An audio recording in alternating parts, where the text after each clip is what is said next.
The book is the story about my marriage to Deborah Kanafani, who was Yasser Arafat's senior advisor and spokesman.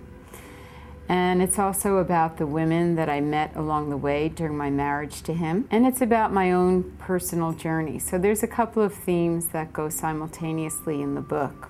And I am Lebanese. I was raised in New York, and I lived half with my mother, half with my father. I had sort of an eccentric upbringing, two very different environments, different parents.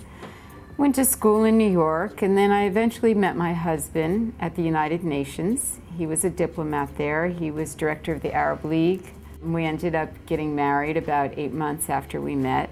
And I was willing to give up everything that I liked in my life, my friends, my love of art, theater, to let my life revolve around him. I did find the part of not being able to pursue my own interests very crippling, and that was just too hard for me. One of the things that I took away from the marriage, which was a great memory, were some of the women that I met during my marriage. And they were strong, and they were dynamic, and they were fascinating. And one of them was the wife of Mrs. Arafat, Ramonda Tawil. One was another woman whose husband was the Libyan ambassador to the UN, and he had resigned. They started a human rights organization.